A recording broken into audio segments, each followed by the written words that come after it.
வணக்கம். Good evening to all. நான் வினோத், மதுரையில் இருக்கேன். நான் அண்ணனோட பெரிய ஃபேன்னு சொல்லுவேன். ஏன்னா அண்ணனுக்காக நான் என்ன வேணாலும் செய்வேன். நான் உங்கள் ஹேட்டர்ஸ்க்கு எல்லாத்துக்கும் நான் ஒரு கேள்வி கேட்குறேன். ட்ரிபிள் படம் பிடிக்கலன்னு சொல்கிறீங்க, பார்க்குறவனே வேஸ்ட்டு போகாதுன்னு சொல்கிறீங்க. படத்தில் என்ன குறைன்னு நான் கேட்குறேன். நீங்களாம் ஏன் போய் படம் பார்க்குறீங்க நான் கேட்குறேன். உன்னை எவன் பார்க்க சொன்னது? எங்கள் அண்ணன் தான் சொல்லிட்டார்ல, நீங்கள் ஆறாமரை உட்காந்து 3 நாளுக்கு அப்புறம் நல்ல ட்ரோல் பேஜில் நல்லா மெமிஸ் போட தெரிஞ்சவன், நல்லா ட்ரோல் பண்ண தெரிஞ்சவன் எங்கள் அண்ணன் போட்டாவும் முடிஞ்ச அளவுக்கு நீ ட்ரோல் பண்ணிக்கோ, சரியா? படம் பார்க்காத வைக்காதன்னு சொல்கிற ரைட்ஸ்லாம் உனக்கு கிடையாது. சரி, நீ ஏன் அந்த ரைட்ஸ் எடுத்துக்கோயா? வேணாம். உங்களை எவன் போய் படம் பார்க்க சொன்னது? 120 ரூபா. அதை நாங்கள் பார்த்து எங்கள் அண்ணன் நடிக்கிறது எங்களுக்காக, உங்களுக்காகலாம் எங்கள் அண்ணன் நடிக்கலை, சரியா?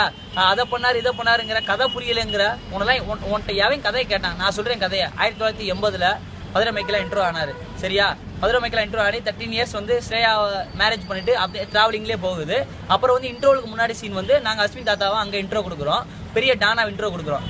அப்போ 30 வயசுலேருந்து 55 வயசு வரைக்கும் என்ன கதைங்கிறத நாங்கள் அடுத்த படத்தில் காமிப்போம். கிளைமேக்ஸில் நாங்கள் திக்கு சிவாங்கிற ஒரு கேரக்டர் அண்ணே கொண்டு வந்திருக்காரு. அந்த கேரக்டருக்கும் அஸ்வின் தாத்தாவுக்கும் என்ன ரிலேட்டடுங்கிறத நாங்கள் செகண்ட் பார்ட்டில் சொல்லுவோம், சரியா? நல்லா தெரிஞ்சுக்கோங்க. ஒன்று நீங்கள் எவ்வளோக்கு எவ்வளோ எங்கள் அண்ணன் நீங்கள் அமுக்கணும்னு நினைக்கிறீங்களோ அவ்வளோ எங்கள் அண்ணன் வளர்ந்துக்கிட்டே போவார். அண்ணன் வளர்றதுக்கு நாங்கள் உறுதுணையாக இருப்போம். வணக்கம்.